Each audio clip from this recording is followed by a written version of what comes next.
Consideration کے لیے اس میں سب سے امپورٹنٹ نمبر 1 ہے وہ توشہ خانہ ہے. توشہ خانہ کے کیسز جو نواز شریف چیف ڈیکوائٹ یا اسکانڈر کے خلاف جو توشہ خانہ کے ریفرنس تھے وہ نیب کے اپنے کہنے کے مطابق وہ اوپن اینڈ شٹ کیسز تھے. گاڑیاں لی گئی تھی اور گاڑیاں توشہ خانہ سے لے ہی نہیں سکتے. اب جو نیب نے اپنی ایک بڑی مضحکہ خیز قسم کی انجنکشن دی ہے وہ یہ ہے کہ یہ گاڑیاں جو ہیں وہ توشہ خانہ سے ٹرانسفر ہو گئی تھیں نیشنل پول میں، جو کہ جہاں ریاست کی گاڑیاں کی گاڑیاں کھڑی ہوتی ہیں. وہ کیسے ٹرانسفر ہوئی، کب ٹرانسفر ہوئی، کیوں ٹرانسفر ہوئی اور کس انڈرسٹینڈنگ کے ساتھ ٹرانسفر ہوئی، اس کے بارے میں ان کے پاس ہمیں پتہ چلا ہے کہ کوئی حقائق ہے ہی نہیں ہے. لیکن چونکہ پہلے سے فیصلہ ہو چکا تھا کہ اس چور اور اس ڈاکو کو آپ نے آزاد کرنا ہے ان تمام مقدمات سے، کنسیکوینٹلی یہ ایک پریمس بنا کے انہوں نے کہا ہے کہ یہ تو گاڑی کبھی توشہ خانہ سے لی دی گئی.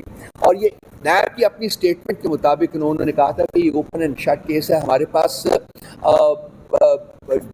ایسے پروفس موجود ہیں کہ یہ بچ ہی نہیں سکتے. اور یہ حقیقت اس وقت وہ سچ بول رہے تھے، آج نہیں. تو یہ چیئرمین نیب جو انہوں نے لگایا ہے وہ بھی ایک سرونگ جنرل ہے، اور یہ اس کے جب سے اس نے ٹیک اوور کیا ہے نیب کی بچی کچی ساکھ جو تھی وہ بھی تباہ و برباد ہو کے رہ گئی ہے. کنسیکوینٹلی یہ بھی معاملہ جو ہے وہ جوڈیشری کے کانٹیکس میں آتا ہے اور یہ چیف جسٹس کو اس کا نوٹس دینا چاہیے. دوسری چیز ہم نے ہائی لائٹ کیا اس میں چیف جسٹس کی ٹینشن کے لیے وہ بہاول نگر کا انسیڈنٹ ہے. ہمارے نزدیک یہ دو انسٹیٹیوشنز کا کلیش ہے اور یہ اس سے زیادہ کوئی خطرناک چیز جو ہے وہ ریاست کے سروائیول اور ریاست کی پروگرس کے لیے نہیں ہو سکتی ہے. یہ جو ہم کہتے رہے ہیں کہ اس ملک میں جنگل کا قانون قائم ہے، اور دوسری بات ہم یہ کہتے رہے ہیں کہ ہاں جس کے پاس طاقت ہے اس کے پاس سب کچھ ہے، اس کے پاس جسٹس ہے، وہ قانون بھی اس کے ہاتھ میں ہے، ججز بھی اس کے ہاتھ میں ہے، بلکہ اس کی جیب میں ہیں یہ تمام چیزیں. یہ انسیڈنٹ جو ہوا ہے اس نے ہماری اس کنٹینشن کو اور جلا بخشی ہے کہ اگر آپ کسی ایک خاص ادارے کو بلانگ کرتے ہیں اور اگر پولیس اس ادارے کے اس بندے کے گھر میں داخل ہو کے کوئی زیادتی کرتی ہے تو وہ ادارہ جو ہے وہ پورے ایک ادارے کی حیثیت سے ایکشن میں آتا ہے. اور وہ پولیس کے انسٹیٹیوشن کے ان لوگوں کو آپ نے خود دیکھا ہے کہ ان کی کیا حالت کی گئی، کس طریقے سے ان کی تذلیل کی گئی، ان کو فزیکلی مارا گیا، تو سب کچھ ہوا. تو دیٹ مینس کہ یہاں کا جو قانون ہے وہ طاقتور کے ہاتھ میں ہے. یہاں جو طاقتور نہیں ہے اس کو کوئی جسٹس، کوئی انصاف نہیں مل سکتا، نہ وہ اس کا تقاضا کر سکتا ہے نہ بھی اس کا دعویٰ کر سکتا ہے. تو یہ ہم نے چیف جسٹس صاحب کو ہم نے دوبارہ اس کو پورا الیبوریٹ کیا ہے، آپ کو پڑھ لیں گے، دیکھ لیجئے گا. ہم نے انہیں کہا ہے کہ یہ آپ اگر اس کے اوپر، اور یہ ہمارے اس میں اپنی جو خواتین ہیں اس کا بھی ذکر کیا ہے اسی پوائنٹ میں، اور ہم نے ان کو یہ کہا کہ اگر آپ اس وقت اس کا نوٹس نہیں لیں گے تو پھر حالات جس طریقے سے خراب نہیں ہو سکے اور ریاست جو ہے وہ الٹیمیٹلی کمزور ہونے کے ساتھ ساتھ وہ بالکل ڈس انٹیگریٹ کرنی شروع کر دیتی ہے. تیسرا پوائنٹ جو ہم نے ریز کیا ہے چیف جسٹس صاحب کے خط لکھا ہے جو خان صاحب نے، وہ ہے 6 ججز کا جو خط تھا جو کہ چیف جسٹس کو سپریم جوڈیشل کونسل کو ایڈریس کیا گیا تھا. جب سے یہ خط منظر عام کے اوپر آیا ہے اس کے بعد بھی بہت ساری اور ڈیولپمنٹس بھی ہوئی ہیں، لیکن چیف جسٹس صاحب کا جو رویہ ہے وہ رادر دین کہ وہ اس خط کے مندرجات کے اوپر ایک اپروپریٹ فیصلہ کریں اور آگے لے کے چلیں، اس کو جس فورم کو ایڈریس کیا گیا ہے وہاں اس کو سنا جائے، ان لوگوں کو بلایا جائے، ان کو بتایا جائے کہ وہ کس کس طریقے سے ان کے اوپر پریشر ڈالا ہے انٹیلیجنس ایجنسیز کا اور اس کے جو آپریٹرز ہیں ان کا. انہوں نے اس کو دبانے کی کوشش کی ہے. پہلے تو اس ایک ایسے بندے کو جس کو ایکیوز کیا گیا ہے خط میں، ایگزیکٹو کو، اس کو انہوں نے امپاور کیا ہے کہ آپ جائیے کمیشن بنائیے اور آپ ہی جائیے اور اس کمیشن کا ہیڈ بھی بنائیے. جو جس بندے کو ہیڈ بنایا اس نے ریکوز کیا اپنے آپ، اس نے کہا کہ ATOs کے اندر میں انڈیپینڈنٹلی کام نہیں کر سکوں گا، جو کہ اس حکومت کا خاصہ رہا ہے. یہ انصاف نہیں چاہتے بلکہ انصاف کو سلب کرنا چاہتے ہیں. تو انہوں نے جب بیک آؤٹ کیا تو اس وقت جو اوریجنل ڈیمانڈ تھی لیٹر میں 184(3) کے تحت وہ انہوں نے پھر اس کو لیا اور اپنے فل کورٹ بنانے کی بجائے 7 ججز کی کورٹ بنا دی. ان میں سے ایک اب ریکوز کر چکا ہوا ہے تو 6 ججز کی کورٹ رہ گئی ہے. اس کے بعد رادر دین کہ وہ اس ایک ایسے بندے کو جس کو ایکیوز کیا گیا ہے خط میں، ایگزیکٹو کو، اس کو انہوں نے امپاور کیا ہے کہ آپ جائیے کمیشن بنائیے اور آپ ہی جائیے اور اس کمیشن کا ہیڈ بھی بنائیے. جو جس بندے کو ہیڈ بنایا اس نے ریکوز کیا اپنے آپ، اس نے کہا کہ کہ فوری طور کے اوپر اس کو سنوائی کی جاتی، ججز کو بلایا جاتا، اسے شہادتیں مانگی جاتی، ان سے پوچھا جاتا کہ آپ کو ساتھ کیسے ہوا، کیوں ہوا، کہاں ہوا. انہوں نے اس کو ایک لمبی تاریخ ڈال کے رکھ دی. اور اب ایک لیٹر لکھا گیا ہے چیف جسٹس آف اسلام آباد ہائی کورٹ کو کہ آپ ان ججز سے بات کریں. اب یہ 6 ججز ہیں اور ٹوٹل اسٹرینتھ اسلام آباد ہائی کورٹ کی 8 ججز ہیں، ان میں ایک سپریم کورٹ بھی ہے. اور جو 8واں جج ہے اس نے بھی اس خط کے مندرجات سے اختلاف نہیں کیا، بلکہ صرف کہا ہے کہ شاید اس کو پبلک ڈومین میں آپ نہ لے کے جائیے، اس وجہ سے انہوں نے سائن نہیں کیے. تو ورٹلی انٹائر اسلام آباد ہائی کورٹ نے ان خدشات کا اظہار کیا ہوا. سوائے چیف جسٹس آف پاکستان. تو اس چیف جسٹس کو امپاور کیا ہے چیف جسٹس آف پاکستان نے کہ آپ جو ہے ان ججز کے ساتھ بیٹھ کے ان کی بات سنیں. اور بھائی جو خود چور ہے وہ چوری کیوں پکڑے گا؟ جو خود ڈاکو ہے وہ ڈاکہ کیوں پکڑے گا؟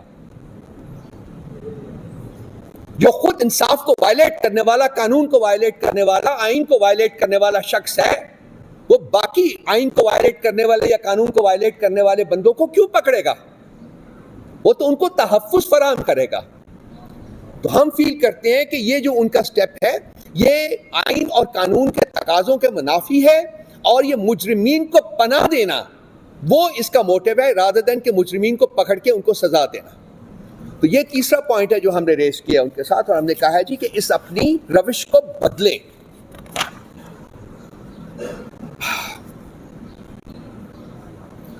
چوتھا پوائنٹ ہم نے ان قیدیوں کے بارے میں اٹھایا ہے کہ 9 مئی کے جو آپ نے ہزارہ لوگ پکڑے ہیں ان میں سے جو میجورٹی ہے وہ بے گناہ لوگ ہیں. آپ کے بھی علم میں آ رہا ہوگا کہ وہ لوگ، ایک لڑکی ہے وہ پتہ نہیں کوئی بایونک وومن ہے ہماری جو عالیہ حمزہ، اس کو with in duration of 5 minutes اس کے خلاف 4 مختلف جگہوں کے اوپر مقدمے درج کیے گئے ہیں، اور وہ 4 جگہیں جو ہیں وہ آپس سے سینکڑوں میل دور ہیں. اس قسم کی بہودگی کے باوجود ہماری عدالتوں کو نظر نہیں آ رہا کہ یہ کیا ہو رہا ہے اس ملک. اس میں ہم نے اپنی خواتین کا بھی ذکر کیا ہے کہ ان کے ساتھ کیا ہوا ہے، کیا ہے. فیل کرتے ہیں کہ جو ریاست ہے انہوں نے جج، جیوری اور ایکسیکیوشنر تینوں رولز وہ اپنے تئیں جو ہیں وہ وقف کر لیے ہیں، اور وہ سارے جو یہ پاورز ہیں ان کا استعمال کر رہی ہیں صرف اور صرف پی ٹی آئی کے لوگوں کو پنش کرنے کے لیے. باقی چور، باقی ڈاکو، باقی ٹیررسٹ، باقی کچے کے رولرز جو اب پکے کے رولرز بن چکے ہوئے ہیں، ان تمام کو نہ صرف آزادی ہے بلکہ اسٹیٹ پروٹیکشن حاصل ہے ان کو. اور اس میں جوڈیشری کمپلیسٹ ہے، ایگزیکٹو تو کمپلیسٹ ہے ہی، اس میں جوڈیشری بھی کمپلیسٹ ہے. کیسے؟ وہ اس لیے کہ اگر وہ اپنے عدالتوں کا استعمال نہیں کرے گی ان لوگوں کو پکڑنے کے لیے، ان جرائم کو سلب کرنے کے لیے، تو وہ کمپلیسٹ بن جاتی ہے. ان پہ کوئی پرناؤنسمنٹ نہیں کرنی پڑے گی، ایک اعلان نہیں کرنا پڑے گا کہ جی ہم اس جرم میں جو ہے ہم شریک کار بن رہے ہیں، بلکہ ان کا جو کانٹیکٹ ہوتا ہے وہ ظاہر کرتا ہے کہ کیا وہ جرم کو ختم کرنا چاہتے ہیں یا جرم کو بڑھانا چاہتے ہیں. تو ہم فیل کرتے ہیں کہ اپنے پریزنٹ کانٹیکٹ کی وجہ سے ہوئی ہیں، اور ان میں چیف جسٹس آف پاکستان کا رول جو ہے وہ سب سے امپورٹنٹ ہے. باقی بھی لوگوں کا رول ہے لیکن ان کا رول جو ہے سب سے زیادہ نمایاں ہے. نمبر 5 کے اوپر ہم نے جو ہائی لائٹ کیا پوائنٹ جو وہ کمشنر راولپنڈی کا جو ہے ان کی جو سٹیٹمنٹ تھی، جو کنفیشنل سٹیٹمنٹ تھی، ان کی ہونا تو یہ چاہیے تھا کہ جب ان کی وہ سٹیٹمنٹ سامنے آنی، اور سٹیٹمنٹ کیا تھی اس میں انہوں نے واشگاف الفاظ میں بیان کیا تھا کہ کس طریقے سے الیکشنز کا رخ موڑا گیا، کس طریقے سے جیتے ہوئے لوگوں کو ہرایا گیا اور ہارے ہوئے لوگوں کو جتوایا گیا. اس پہ انہوں نے پروف بھی بتائے تھے، سارا کچھ دیا تھا. کسی بھی کورٹ اور انصاف کا جو تقاضا وہ یہ ڈیمانڈ کرتا تھا کہ آپ اس کو بلاتے، آپ اس کی سٹیٹمنٹ لیتے، آپ اس سے پروفس لیتے، اور اپنی جو انویسٹیگیشن ہے اس کا دائرہ کار جو ہے اس کو وسیع کر کے کلپریٹس کو پکڑنے کی کوشش کرتے. لیکن ہوا کیا؟ وہ بندہ غائب کر دیا گیا. ریاست نے اس بندے کو غائب کر دیا، اس کو ٹارچر کا نشانہ بنایا گیا، اور اس کو ان لوگوں کی طرح جو کہ پی ٹی آئی کے ممبران تھے جن کو الٹا لٹکایا جاتا تھا پکڑ کے، اس کے ساتھ بھی ایسا ہی سلوک روا رکھا گیا اور اس سے ایک کنفیشنل اسٹیٹمنٹ لی گئی کہ جی میں اس کو، یہ ٹھیک نہیں ہے۔ اس کے بعد وہ بندہ آج تک غائب ہے۔ ہم نے چیف جسٹس سے استدعا کی ہے کہ آپ کی رسپانسبلٹی بنتی ہے کہ کمشنر راولپنڈی کو پروڈیوس کیا جائے عدالت میں، آپ اس کو پروڈیوس کروائیں اور اپنی پریزنس میں آپ اس کی اسٹیٹمنٹ لیں تاکہ آپ کو حقائق جو ہے اس کا علم ہو سکے اور اس کے مطابق آپ انصاف کی فراہمی کو یقینی بنا سکیں۔ نمبر 6 کے اوپر ہم نے ان کو یاد دلایا ہے کہ ہماری درجنوں پٹیشن جو ہے مختلف موضوعات کے اوپر، وہ اسلام آباد ہائی کورٹ میں پینڈنگ ہے اور وہ سپریم کورٹ میں جناب چیف جسٹس آف پاکستان جس کے سربراہ ہیں وہاں پینڈنگ پڑی ہوئی ہے اور ان پٹیشنز کو فکس نہیں کیا جا رہا۔ پٹیشنز کو فکس نہ کرنا جو ہے وہ انصاف کی فراہمی سے انکار ہے، یہ ایک جرم ہے آئین پاکستان میں۔ چیف جسٹس آف پاکستان اس جرم کو مرتکب ہو رہے ہیں۔ ہماری انڈرسٹینڈنگ ہے by refusing to provide justice against petitions which have been long outstanding to be fixed، وہ اس جرم کے مرتکب ہو رہے ہیں۔ ہم نے ان کو یاد دہانی کرایا ہے اس لیٹر میں کہ ان پٹیشنز کو فکس کریں، ان پٹیشنز کو سنیں اور انصاف فراہم کریں۔ 7واں جو پوائنٹ ہے ہم نے ان کو لکھا ہے، آخری پوائنٹ ہے، وہ جس طریقے سے ہماری ریزرو سیٹس جو ہیں ہم سے چھین کے باقی پولیٹیکل پارٹیز میں ان کی بندر بانٹ کی گئی ہے، جو نہ آئین میں درج ہے، نہ قانون میں درج ہے، نہ ہی کسی ڈیموکریسی میں یہ رواج ہے، جو اپنی 2/3 میجورٹی کو انشور کرنے کے لیے ڈاکہ ڈالا گیا ہے۔ ایک تو 8-9 فروری کو ڈاکہ ڈالا گیا تھا، اب یہ جو کنٹینیوس ڈاکہ ڈال رہا ہے، کبھی وہ ہماری ریزرو سیٹس لے کے بھاگ جاتے ہیں، کبھی وہ ری کاؤنٹنگ میں ہماری سیٹیں جو ہے وہ ہم سے چھین رہے ہیں اور بھی بہت کچھ کر رہے ہیں۔ تو ہم نے ان کی اس کی یاد دہانی کرائی ہے کہ یہ ریزرو سیٹس جو ہیں یہ تمام at some point in time courts of law میں لینڈ کریں گی اور یہ ریزرو سیٹس ہمیں ملیں گی۔ یہ آپ نہ قانونی کام کر رہے ہیں نہ آئینی کام کر رہے ہیں، یہ صرف آپ ایک فسطائی ریاست اور ایک فرد واحد کی جو انا ہے اس کی تسکین کر رہے ہیں، اس کی مثال آپ کر رہے ہیں۔ تو یہ ایسے کام سے ریاستیں جو ہیں وہ آگے نہیں چل رہی۔ اس کے بعد جو کنکلوڈنگ ہے اس کا پیراگراف، ہم نے اس میں ان کو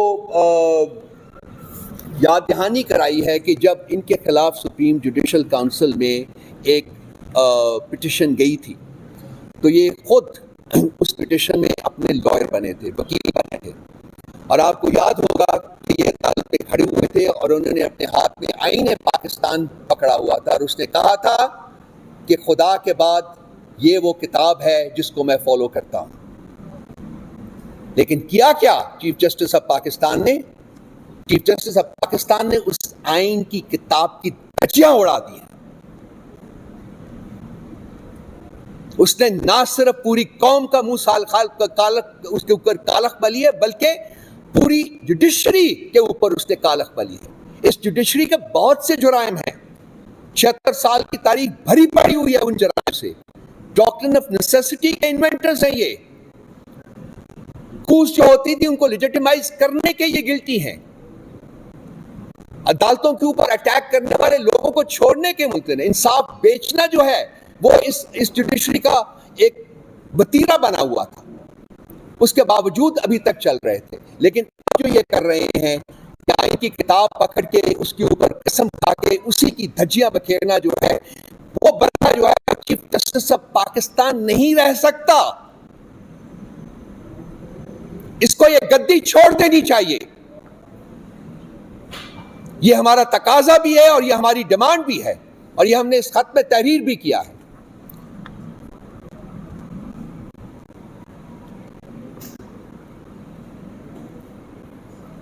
ہم نے ان سے یہ تقاضا بھی کیا ہے کہ اب وقت آ گیا ہے کہ یا تو آپ اپنی جو ایباؤٹ پرنسپلز ہیں، جب آپ نے آئین نے پاکستان ہاتھ لے کے قسم کھائی تھی کہ آپ اس کو فالو کریں گے، یا تو آپ اس راستے پہ چلیں یا پھر آپ یہ گدی ہے اس کو چھوڑ کے کہیں اور آپ چلے جائیں جہاں جو ڈیزرو کرتے ہیں آپ جانا۔